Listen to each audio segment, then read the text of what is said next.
오늘 우리가 함께 읽은 첫 번째 본문 누가복음 10장 21절에서 24절 말씀 먼저 보겠습니다.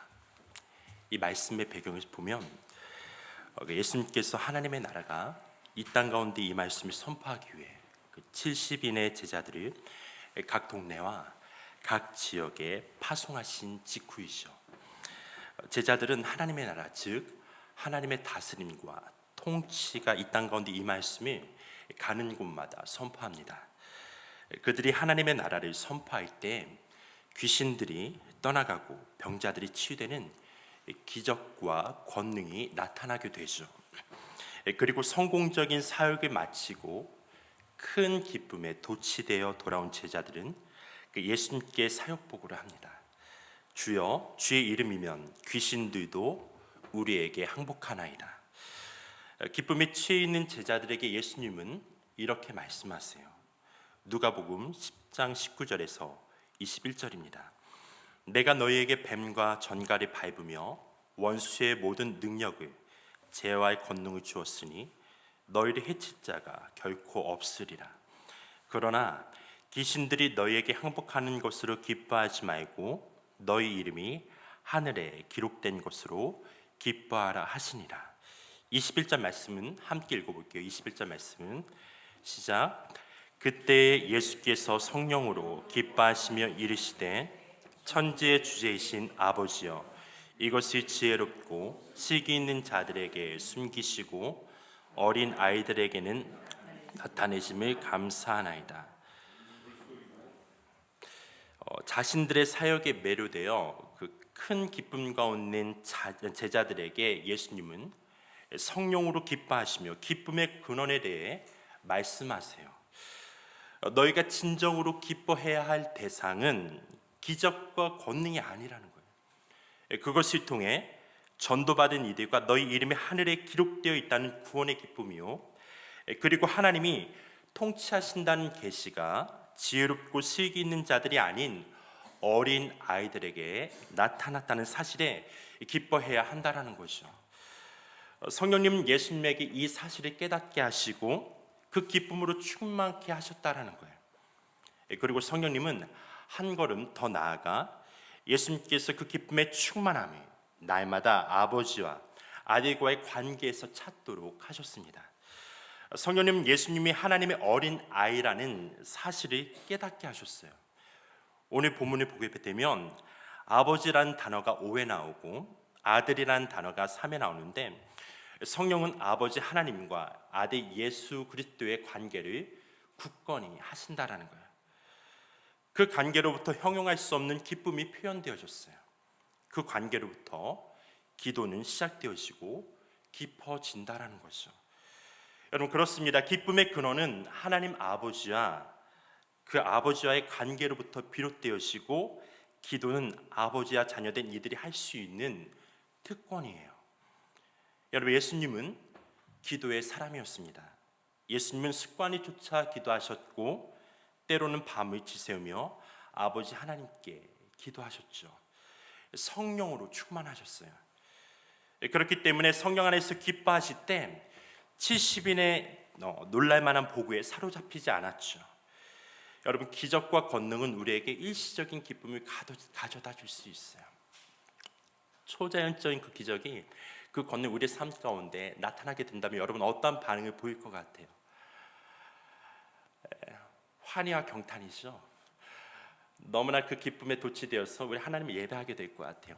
그런데 구약의 역사를 살펴보게 되면 이스라엘 백성이 10가지 재앙, 하나님의 큰 기적과 그 권능, 애굽의 그런 거기서 이제 출애굽하고 난 뒤에 하나님을 예배하는 장면이 나오게 돼요. 미리암이 노래를 하게 되면 많은 백성이 하나님의 권능을 보며 하나님 찬양해요. 근데 그 기쁨이 며칠만 갔다고요? 사흘밖에 가지 못했어요. 광야에 나갔을 때 그들이 마라의 순물을 만나고 난 뒤에 곧장 하나님께 원망과 불평으로 나아가게 되는 것들을 보게 되었어요. 기적과 권능은 우리에게 영원한 기쁨을 주지 못한다라는 거예요. 일시적인 기쁨이에요. 그리고 그것도 계속해서 지속되어지는 게 아니에요. 우리가 날마다 기적과 권능을 경험합니까?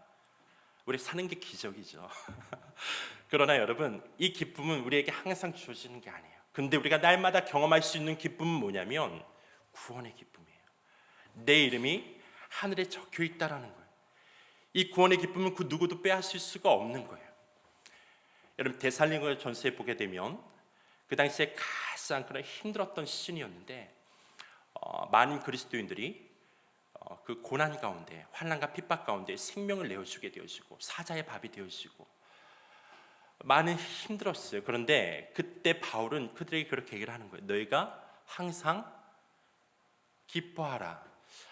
여러분 기뻐할 수 없는 상황이에요. 그런 기뻐할 수 있는 조건이 있는 절대로 그런 조건이 있는 그런 주어진 상황이 아니에요. 그런데 바울은 그렇게 얘기하는 거예요. 너희가 기뻐하라. 왜냐하면 너희는 그 생명 하늘에 있기 때문에 그래요. 너희가 그 구원의 그 기쁨이 너에게 있다고 한다면 그 환난과 그러한 고통 속에서도 우리는 기뻐할 수 있다라는 거예요. 이 기쁨은 지금 이 시간에 우리 가운데 있다는 거예요. 여러분 믿으십니까? 그 누구로부터 빼앗을 수 없는 기쁨이에요. 아버지와 아들과의 그 관계로부터 비롯된 기쁨은 영원한 기쁨이라는 거죠. 우리의 삶도 마찬가지, 우리의 업적도, 우리의 성공도 마찬가지. 하나님이 주신 복들 때로는 이걸 사라질 때가 있어요. 그래 여러분 너무나 낭망하고 좌절하지 마시고 그 기쁨은 거기로부터 오는 게 아니라 뭐라고요? 구원의 기쁨. 그래서 다윗도 마찬가지죠. 하나님 그 구원의 기쁨을 회복시켜 주십시오. 이 기쁨이 날마다 우리의 기쁨이 되어지기를 예수님의 이름으로 축원합니다. 여러분 이 시간에는 잠시 동안 영원한 그 기쁨이 우리 안에 충만할 수 있도록 기쁨이 우리 가운데 있어요. 성령님, 우리가 성령님과 호흡하면서 그 기쁨이 계속해서 우리가 깨닫고 주와 함께 동행하기 원합니다. 그러한 좀 고백하면서 잠시 동안 좀 호흡 가운데 우리 주님 앞에 기도하며 나아가기 원합니다.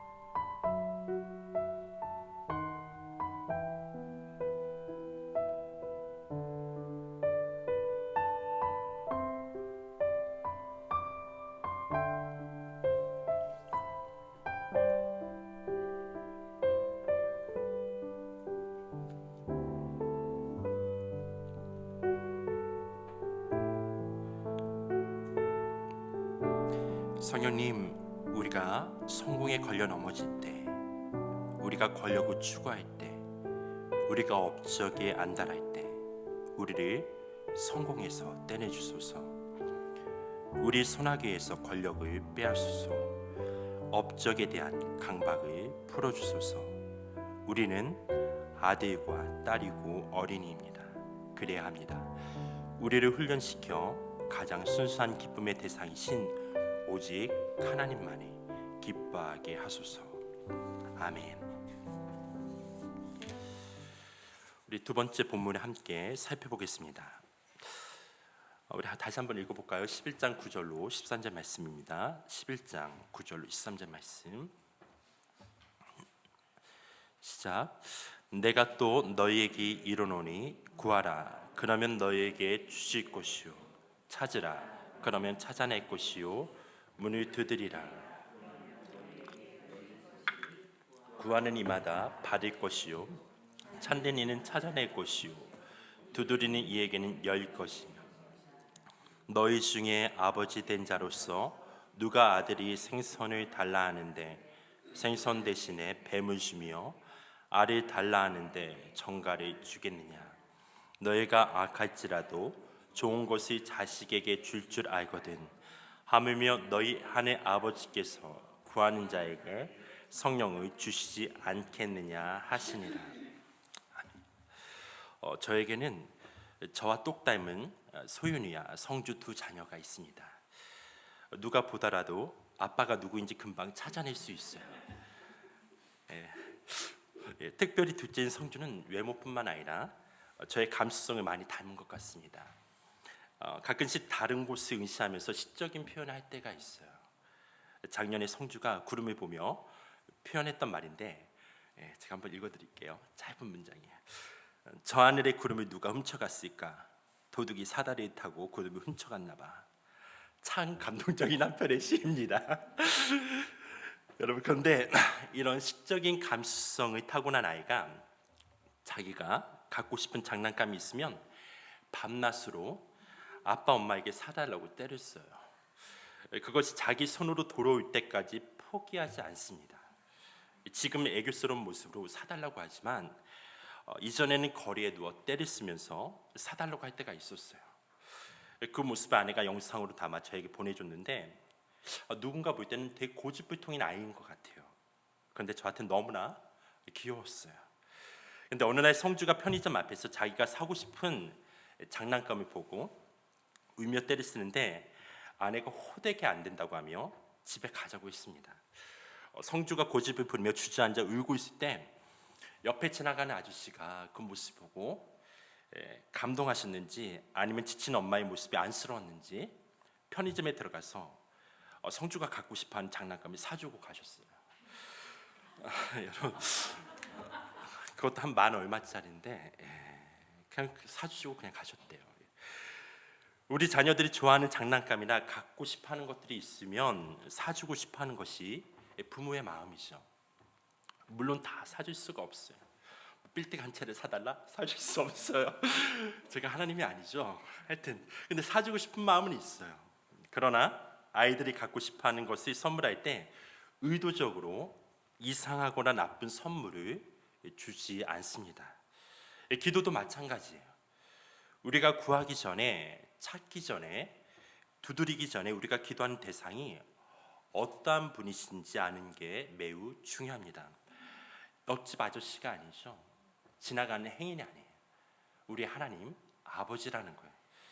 누가복음 11장 13절에서 우리가 기도하고 있는 그 대상은 바로 하늘의 아버지라고 말씀하고 있다라는 거예요.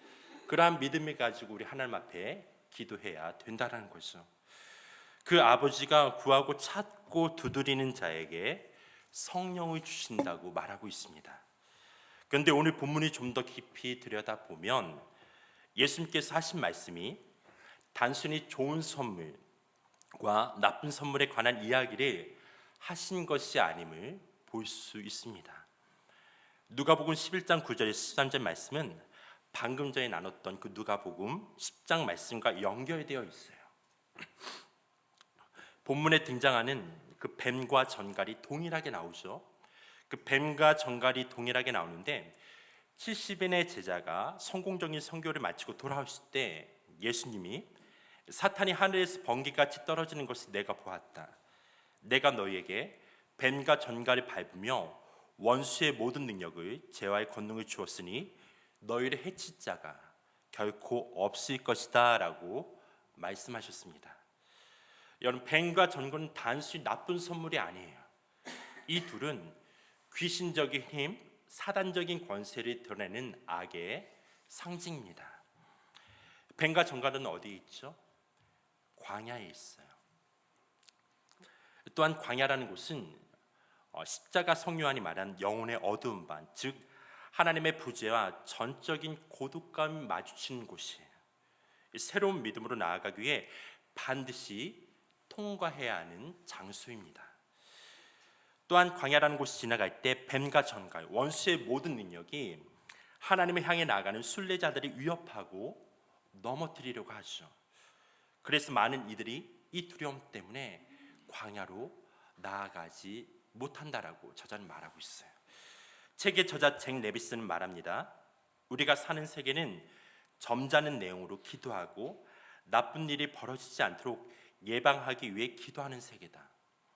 그러다 보니 우리의 기도는 뱀에 물리고 전갈에 쏘이는 광야로 들어갈 정도로 깊지 못하다. 잭 레비슨에 의하면 우리의 기도가 깊어지기 위해서는 반드시 뱀과 전갈이 있는 광야로 들어가야 된다라고 말하고 있어요. 광야에 들어가 사단의 모든 세력과 마주하고 십자가 성요한이 말한 어둠의 영혼의 밤을 경험하게 될 때, 하나님의 그 부재, 그 침묵을 경험하게 될 때 우리는 새로운 믿음으로 도약할 수 있다라는 거예요. 근데 보십시오, 하나님은 결코 우리에게 그 광야에서 뱀과 전갈이라는 악한 것을 주시지 않습니다. 그냥 내버려 두지 않아요. 그곳을 주님은 우리에게 강력한 성령을 부어 주신다라는 거예요. 특별히 기도에 열중하는 사람이라면 그들의 희망이 아무리 절박할지라도, 하나님의 개입하실 가능성이 전혀 없어 보일지라도 하나님께서 그들에게 성령을 부어주실 것을 기대할 수 있다라는 거예요. 혹시 광야의 길을 걷고 계신 분이 있으십니까? 또는 광야라는 곳이 두려워 나아가지 못하는 분이 있습니까? 그냥 우리의 기도가 수동적인 어떤 수비적인 행태만 그렇게 취하고 있다고 한다면 우리는 여러분 하나님의 뜻을 이룰 수가 없어요. 우리에겐 성령의 기름 부심이 필요해요. 성령의 권능으로 그분의 사역을 감당해야 돼요. 그러기 위해서는 하나님의 임재가 있는 곳, 그 광야로 나아가야 된다라는 것이죠. 여러분, 우리 하나님은 선하신 분이십니다. 그걸 믿으십니까? 우리의 아버지라는 거예요. 우리의 아버지라는 거예요. 계속해서 기도하고 그분의 임재 안에 머물러 계십시오. 구하고 찾고 두드리십시오.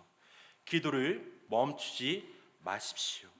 하나님께서 반드시 우리에게 성령을 부어 주시고 2020년 한 해 그 성령의 기름 부심 가운데 주님께서 맡기신 그 사명들을 감당하게 될 줄 믿습니다. 우리 이 시간에는 일단 이 잠시 동안 말씀 묵상하면서 성령님과 함께 호흡하는, 깊이 호흡하는 시간을 갖겠습니다.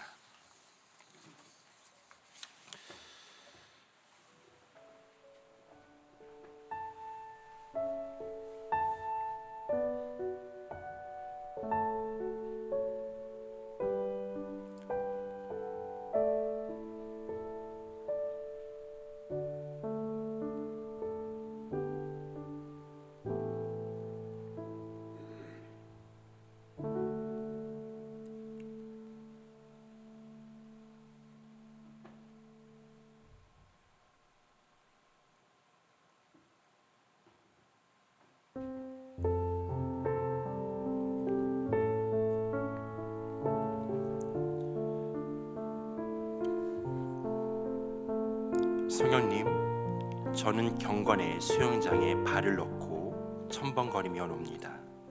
그곳은 그리 위험하지 않습니다. 여전히 밝고 즐겁고 고요합니다.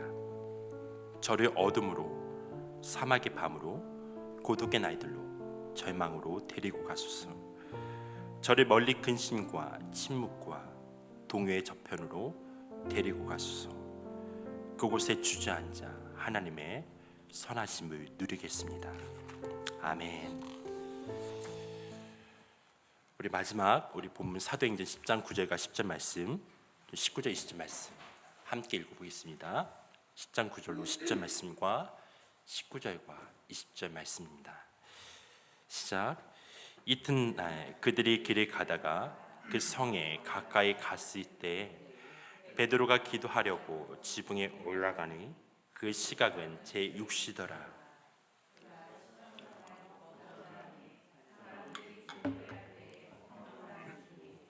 베드로가 그 환상에 대하여 생각할 때에 성령께서 그에게 말씀하시되 두 사람이 너를 찾으니 일어나 내려가 의심하지 말고 함께 가다. 내가 그들을 보내었느니라 하시니. 본문에서 그 베드로가 지붕으로 향하기 전까지는 유대인들로 구성된 교회들은 아직도 이방인에 대한 인식이 그리 좋지 못했습니다.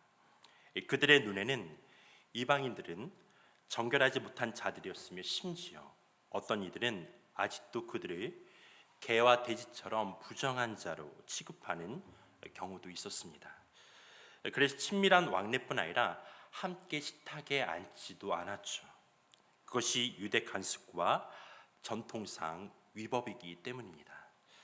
베드로 역시도 그 관습과 전통에 묶여 있었으면 당연했어요. 그러나 베드로가 지붕에서 내려올 때는 상황이 달라졌어요. 성령의 강력한 역사가 유대인이 아닌 이방인에게로 향하고 있었습니다. 이방인이 성령을 받게 되어져요. 큰 변화의 바람이 교회 안에 불어 닥치고 있었습니다. 유대인과 이방인이 가로막고 있었던 장벽들은 무너지게 되었고 그들은 함께 식탁 교제를 하며 하나님께 예배를 드리게 되죠. 전혀 상상할 수 없었던 일이 성령을 통해 교회에 나타나게 되어지는 거예요. 여러분, 이러한 변화의 시작은 어디서부터 나타났습니까? 별 특징 지을 것 없는 지붕에서부터 시작되었다라는 거예요. 이 변화가 시작된 원인은 베드로가 또한 기도했기 때문이죠. 이 간단한 사건, 이 작은 실천이 그 거대한 변화의 발단이 되었다라는 거예요. 여러분, 그 지붕에서 베드로가 기도할 때 어떤 일이 일어났죠? 하나님께 기도하던 중에 베드로는 환상 가운데 하나님이 그에게 먹으라고 내려보내신 짐승들을 그는 부정하다며 거부하게 돼요. 하나님이 명령하셨음에도 불구하고 뭐라고? 베드로는 그것을 거부했다는, 그만큼 그가 고집, 그 관습에 매여 있었다라는 거죠. 그래서 하나님은 그에게 한 번이 아닌 세 번의 환상을 통해서 말씀하세요. 그를 설득시키고 설복시키는 과정이 있었다라는 거예요. 우리 인생도 마찬가지예요. 여러분, 하나님께서 한 번 말씀하신다고 여러분 들으세요? 들으십니까? 아니죠. 아니에요. 계속해서 하나님이 인내를 가지시고 우리 가운데 끊임없이 말씀하세요. 설득시키는 거예요. 강제로 코리다 이렇게 끌고 가시는 게 아니라 설득하고 설복하면서 그분의 뜻 가운데 우리를 인도하시는 분이시죠. 베드로도 마찬가지였다는 거예요.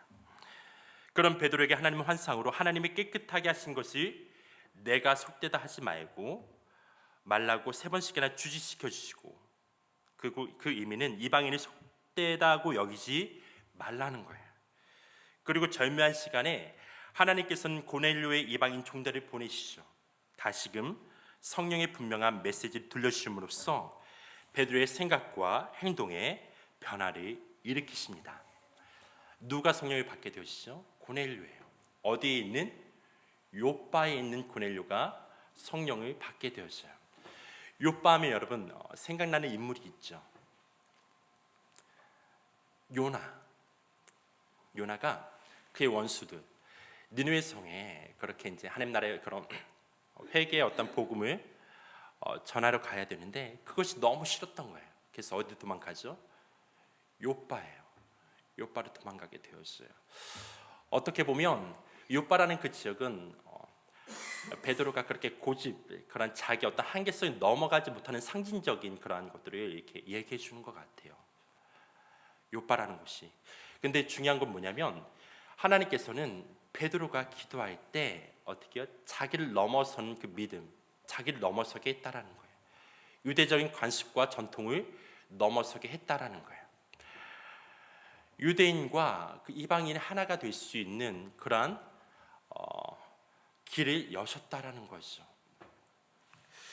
이 모든 것이 가능했던 건 뭐라고요? 베드로가 기도하기 위해 지붕에 그렇게 나타났기 때문이에요. 마찬가지예요. 여러분, 우리 자신을 변화시킬 수가 없어요. 그렇죠? 우리 자신의 어떤 한계, 우리의 고집, 우리 그동안 살아왔던 어떤 그런 자기 경험들이 뛰어넘어서 또 하나님께 새롭게 부으신 그 기름 부으신 가운데 나아가기 위해서는 그것을 뛰어넘어야 되는데 이것을 우리가 기도를 통해서 넘어설 수 있다라는 거예요. 이 민족의 문제도 마찬가지죠. 남과 북의 문제도 마찬가지. 자와 우가 분열된 이 상황 가운데서도 하나님께서 성령께서 우리 가운데 말씀하시고 인지하셔야지만이 어떻게 우리는 그것을 극복할 수 있다라는 거예요. 근데 여러분 그 전에 뭐가 있었죠? 옥상에서 베드로가 기도했다라는 거예요. 기도했을 때 하나님께서 말씀하시고 또 설득하시고 하나님과 씨름하면서 그러한 시간들을 보내게 됐을 때 비로소 하나님의 역사가 나타나게 됐다라는 거죠. 여러분 기도의 사람이 되기를 예수님 축원합니다. 이러한 변화를 우리가 경험하기 위해서는 우리가 주님 앞에 나와 기도해야 된다라는 거예요. 끈질기게 인내하면서 우리 하나님 아버지께 기도하게 될 때 반드시 하나님께서는 이 민족 가운데 우리의 삶 속에 몸된 교회 가운데 놀라운 일들을 행하신다라는 거예요. 우리 자기 한계를 뛰어넘어서는 2020년 한 해가 되어서 정말 하나님의 그런 새로운 그 기름 부으심을 기대하고 그렇게 기도하면서 나아가는 우리 모두가 되기를 예수님의 이름으로 축원합니다. 우리 시간 또한 이 말씀을 또한 묵상하면서 우리 성령님과 함께 호흡하며 우리 주님 앞에 좀 기도하는 시간을 갖겠습니다.